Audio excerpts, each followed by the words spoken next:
आदरणीय दर्शकबिन नमस्कार। हजुरहरूले यति बेला हेर्न सुरु गर्नुभएको छ जी न्युज 24 र म राजेन अधिकारी र यति बेला म भने उपस्थित भएको छु ग्रेस इङ्ग्लिस स्कुलमा उपस्थित भएको छु। Grace English School Bharat Bhutan सीमान्तवर्तीमा रहेको यस ग्रेस इङ्ग्लिस मिडियम स्कुल एकदमै अघिल्लो समयमा एकदमै पछि परेको। आजभन्दा 15 वर्ष अगाडि यहाँ गाडी घोडाको पनि सायदै व्यवस्था भने थिएन होला। कुन प्रकारले सेमुएल छेत्रीज्यू यहाँ आइपुग्नु भयो, कुन प्रकारले यहाँ वातावरण सृजना गर्न यति राम्रो वातावरण सृजना गर्न सक्नुभयो, किनभने आजभन्दा 15 वर्ष अगाडि यहाँबाट मेट्रिक पास गर्न पनि सायदै सेकेन्ड डिभिजन भन्दा पनि हौसला हुन्थ्यो होला। आजको तारिकमा 80, 92 देखि लिएर विभिन्न क्षेत्रमा विभिन्न विभाग हुँदै पढ्नलाई सुविधा भएको छ। अहिले यसै विद्यालयबाट गएर र उहाँबाट हजुरलाई सोझै स्वागत गर्न चाहन्छु जी न्युज 24 मा। धन्यवाद सर। र सर कसरी यहाँ सिर्जना गर्नुभयो चाहिँ यहाँ पनि एउटा स्कुल चल्छ, यहाँ पनि एउटा विद्यालय, हामीले यहाँका केटाकेटीहरू बच्चाहरूलाई यहाँ राम्रो शिक्षा दिन सकिन्छ भनेर कसरी सोच आयो र के भन्न चाहनुहुन्छ? खासैमा यहाँ स्कुल चल्छ भनेर गर्ने हो भने चाहिँ नगर्दा पनि हुन्थ्यो स्कुल चाहिँ। तर म यहाँ कसरी आएँ भन्ने कुरा भन्नुपर्दा म त हाफ्लङको मान्छे हो। यहाँको लागि त म एकदमै बिरानो एकदम नौलो ठाउँ हो। तर नेत्र प्रसाद शर्मा सायद चिन्नुहुन्छ तपाईँले, हरिण शर्मा, उहाँलाई अलिकति दुःख बिमार भएको थियो अनि उहाँलाई भेट गर्न आएँ। म आउँदाखेरि उहाँले मलाई एप्रोच गर्नुभयो कि भाइ यहाँ तपाईँले स्कुल खोलिदिनुहोस् न भनेर डाइरेक्ट एप्रोच गर्नुभयो मलाई। अनि म त्यति सिलचरमा थिएँ, म हाफ्लङको मान्छे, तर सिलचरमा म त्यहाँ काम गरेर बसिरहेको थिएँ ठुलो सिटीमा। अनि उहाँले डाइरेक्ट मलाई भन्दाखेरि कता कता म हुन्छ भन्ने म बाध्यता परेँ। अनि यहाँको वातावरण हेरेँ, नानीको हेरेँ। अनि उता त अब इङ्ग्लिसमा नि इङ्ग्लिस मिडियम अरू कुनै पनि स्कुलै छैन। अनि यहाँदेखि कुम्रेकटामा रहेछ एउटा नागरिजुलीमा रहेछ। अनि त्यतिखेर दलङ पनि थिएन, दुइटै नदी पार गरेर जानुपर्ने। यहाँको कन्डिसन बताउँदा किन मलाई गरौँ भन्ने आयो। अनि अब यहाँ हुन्छ भन्ने थाहा पनि थिएन। अनि मैले अचानक सुरु गरेँ। अनि मैले भित्र के आयो भन्दाखेरि मान्छेको जीवन मरेर जाने हो। अनि मरेर गएको भोलिपल्ट कमसेकम याद गरौँ न मान्छेले। अब यो सर्ट लाइफमा एउटा लाइफमा केही गरेर जाँदाखेरि केही हुन्छ कि भन्ने मैले त्यही सोचेर मात्रै गरेको। तर गर्दै जाँदाखेरि यहाँ सबैजनाको गाउँको सपोर्ट पनि भयो। किनभने थुप्रैजनाले धनी मान्छेले मात्रै नागरिजुली अथवा कुम्रेकटा लान सक्दा रहेछन्। अनि कि त अब उहीँ राख्नु पऱ्यो, बर्खामा नदीबाट आउजाउ हुन सक्ने थिएन। तर यहाँ खोलिकन सबैले यो सुरुमा यो पहिला बम्बुकै थियो, एक सानो टिनको थियो। यहाँ बम्बुदेखि लिएर यहाँ गाउँले सबैले मद्दत गरेका हौँ। अनि बिस्तारै अनि सबै यहाँ जति पनि फिसहरू छ हामी कमिटी बसेर नै निर्धारित गरेका हुन्छौँ। अनि गाउँको माया पाएका छौँ मैले यहाँ। अनि साथसाथै हामी मेहनत गरेको कारण चल्दैछ। तर यहाँ साँच्चै भन्यो भने अब चल्छ चल्दैन भनेर सोच्यो चल्दैन पनि। तर अब एउटा त्यो भिजन, एउटा लक्ष्य राखेर गर्दाखेरि यी गाउँका नानीहरूले एजुकेसन पाउन् अनि हाम्रो गाउँ पनि बढ्नुपर्छ, हाम्रो जाति बढ्नुपर्छ भन्ने जुन उद्देश्य राख्यौँ त्यो लक्ष्यले चाहिँ ठेला लाँदो रहेछ। नत्र भने कतिको कमी नै छ, फाइनेन्सियली पनि थुप्रै छ। र पनि त्यो कमीलाई मैले हेर्न चाहिनँ, अगाडि हेर्न चाहिँ। जसरी आजको रिजल्टहरू भयो, हाम्रो मुकेश भाइ, मेरै नानी पनि हाम्रै स्कुलको फर्स्ट ब्याच हो, अनुदेवीहरू। अनि अहिले जति पनि छन् यी भाइ करण जति पनि पढ्दैछन् हाम्रो स्कुलका फ्रुट्सहरू हुन्। अनि यिनीहरूले देख्दा चाहिँ अझै त्यो दुःखलाई बिर्सेर अझै अगाडि बढ्न मन पर्ने रहेछ। र सर यहाँ स्कुल स्थापना गरेको कति भयो र कुन कुन क्लाससम्म यहाँ अध्ययन भइरहेको? 2014 मार्च 10 तारिक सुरु भएको हो र 11 वर्ष चल्दैछ।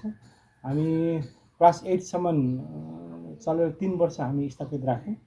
अनि सबै पेरेन्ट्सहरूले आएर मलाई एकदम रिक्वेस्ट गर्नु सर काइन्डली क्लास 10सम्म गराइदिनुहोस्, किनभने यहाँ पढेर गएर नानीहरूले धेरै दुःख पनि पाइरहेछन्, यहीँ कन्टिन्यू गराइदिनुहोस् भन्ने आमाबाउको ठुलो अब रिक्वेस्ट भएको कारण मैले नानी कम्ती नै पोहोर साल क्लास 10मा 4 जना थिए, यो साल 5 जना मात्रै छन्। अनि दुःख त दुःखै हुन्छ मेन्टेनेन्स गरेर, र पनि आमाबाउको, अभिभावकहरूको, पेरेन्ट्सहरूको दुःख बुझेर मैले हुन्छ भनेर सुरु गरेँ। अनि यो साल फर्स्ट मेट्रिक दिएको हाम्रो स्कुलबाट। अनि यहाँबाट पढेर गएर पनि हामीले अघिल्लो वर्ष हेर्दाखेरि पनि हामीले यहाँबाट पढेर गएर रामानुजनमा सायद एडमिसन भयो पनि होला भाइको, भयो पनि होला, राम्रो एउटा रिजल्ट ल्याउन सक्षम भने। र यो अञ्चलमा हजुरले पहिलो आउँदा कस्तो खालको व्यवस्थापना थियो, यहाँका मानिसहरूको भावना कस्तो खालको देख्न पाउनुभयो? भन्नुपर्दा त्यो त मैले जज गर्ने पनि छैन। एकैचोटि अब ब्याकवर्ड ठाउँ रहेछ। अब हामी एकदम सिटीबाट आएको मान्छेहरू कति डिफ्रेन्स त देखेँ मैले, र पनि मलाई लाग्दथ्यो कि अब एजुकेसनले सोसाइटीलाई डिफ्रेन्स ल्याउँछ, एजुकेसन मेक द डिफ्रेन्सेस भन्ने मेरो भित्र थियो। अनि एजुकेसनले नै हो मान्छेलाई परिवर्तन गराउने, एजुकेसनले नै हो मान्छेलाई सत्यता चिनाउने, एजुकेसनले नै हो सबै कुरा बदलाउने। जस्तै कि अब घरमा जाँड रक्सी बिडी खानेदेखि लिएर म एउटा कहानी भन्न चाहन्छु। अहिलेको जमाना पनि मान्छेलाई अब हुन त अब आफ्नो आफ्नो विश्वासको कुरा हो, धामीतिर कुदेको कुदै गर्दैछन्। म एउटा कहानी भन्नुपर्दाखेरि हामीले म्याडमले विनी डक्टरको लेसन रहेछ। अनि मेरो श्रीमती रूपाले पढाउँदै हुनुहुन्थ्यो, हाम्रो यो तेजबहादुरको कुरो हो। अनि म्याडमले हामी डक्टर कहाँ जाने भनेर पढाउनु भएको रहेछ। त्यही नानी अब बिमार हुँदाखेरि धामी बोलाएर ल्याएछन्। त्यो नानी धामीसँग जानै मान्न, हामी डक्टरसँग जानुपर्छ भन्ने त्यो भाइले भने। अनि पछि डक्टरसँग लगे, त्यो अर्कै कुरा छ। तर मैले भनेको कुरा चाहिँ एजुकेसनले मान्छेलाई चेन्ज ल्याउँदो रहेछ, अनि ल्याएको पनि छ। अनि पहिला धेरै नै चेन्ज आइरहेछ। पहिला नानीहरूलाई किन स्कुल पठायो भन्दाखेरि उनीहरूलाई थाहा थिएन, पेरेन्ट्सलाई अब अरू पनि जाँदैछन्, मेरो नानी जानुपर्छ भन्ने मात्रै थियो। तर अब एजुकेसनले यहाँ पुर्याउँछ भन्ने कुरा थाहा थिएन। अहिले चाहिँ धेरै आमाबाउको मनमा अनि जीवनमा त्यो देख्न पाएको छु मैले।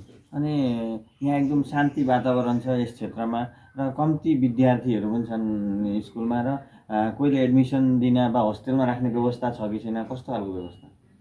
होस्टेलको व्यवस्था छ हामीसँग। तर एउटा कुरा भन्छु, जति सानो क्लास आमाबाउ र नानीको लागि राम्रो हो, तर स्कुल म्यानेजमेन्टको लागि ठिक पनि हुँदैन। फाइनेन्सियली अब कम्ती हुन जान्छ। तर अब जहाँ नानी कम्ती छन्, म तपाईँलाई भन्दैछु त्यहाँ चाहिँ एजुकेसन चाहिँ राम्रो। किनभने टिचरको आँखा सबैलाई पुगिरहेको छ। जहाँ धेरै 50 एबभ छन्, लास्ट बेन्चको नानी खेल्दैछ के गर्छ केही पनि मतलबै हुँदैन। अनि टिचरले करेक्सन गर्नु पनि भ्याएको हुँदैन। तर कम्ती नानी जहाँ छन्, म चाहिँ भन्छु आमाबाउको लागि र नानीको लागि एकदम बेस्ट हो।